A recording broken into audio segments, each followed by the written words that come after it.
munaasabad lagu weyneynayo maalinta qaran ee 18 May ee ku beegan maalintii xornimada kala soo noqday dawladda Soomaaliland dawladii militariga ee Soomaaliya isla markaasina sanadkan loogu ururinayo qaran dadkii xoolo dhaqatada ahaa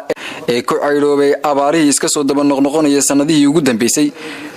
isla markaasina munaasabada 18 May awgeed ayaa waxa sanadkan qaran loogu ururinayaa dadkii abaaruhu saameeyeen munaasabadan ayaa waxa ka soo qayb galay barsaafka gobolka Salel Axmed Naasir Maxamed Xaashi gudoomiyaha dawladda hoose degmada Salel Xuseen Ila Barkhadle gudoomiyaha gudida abaaraha ee gobolka Salel Sheekh Maxamed Daahir gudoomiyaha ururka haweenka ee Naaw ee degmada Salel taliyaha ilaalada xeebaha ee gobolka Salel isuduwaha waxbarashada ee gobolka Salel iyagoona dhamaantood hadalka iska daba maray ayaa waxa ay dhamaantoodba ugu baaqeen guud ahaan shacabka ku dhaqan gobolka Salel inay ka qayb qaataan qarankan loo ururinayo dadkii abaaruhu saameeyeen ay dadka dhibaataysan kuleeyaan ay wax bixiyaan gacantooda wax ka dhiibaan waa bashiyada ugu khayr badan ilaahay ibn aadamka wuxuu ku yiri infaq ibn aadam yunfiq alayk ibn aadam wax bixi adigana waa lagu siin حب أنت تضوج واحد إزاي لهين عادية واحد بقول ذي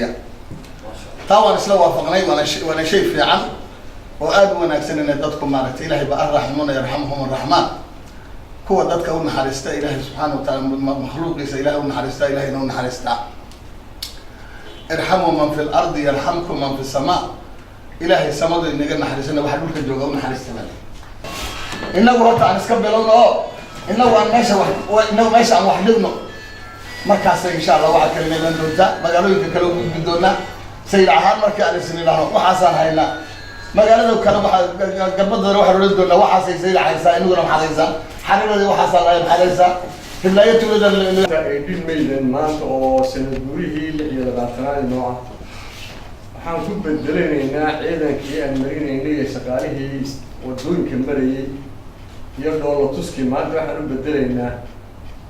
فعل كلام تاكلينا والله تاكلينا يدتكني عبارة نافعين قبل ذلك الدول يدتك المكروهين غير ذا كويس الحمد لله إنك لكن قبل ما يروح ولكن رد يجي على عاون عاومات على يقدرون ينبذلين مانتا سلو مرة صعب كويس شيء أرتا شغال والبيسكي ده قف واحد ذو صارن تاي قف كسو مواد وسارن تاي qof kasto maxay ganacsadaa way saaran tahay qof kasto iskii uu nool way saaran tahay ururada kale dalkeena way saaran tahay jooga maxay degmadeena way saaran tahay qarankaasi waxa loo horeeyaa sida uu horay carabka ugu dhiftay gudoomiyaheenu maanta waxaan ku taakuleynaa wuxuu yahay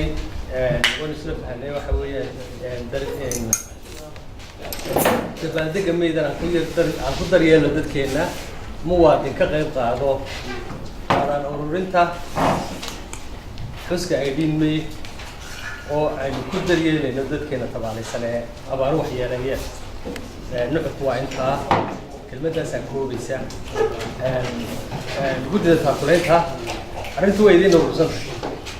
dhammaan isduuyaasheedu waxay nin walba isoo isduuwa ah oo wasaarad ka socda wuxuu wakiil kaaga yahay shaqaalihiisa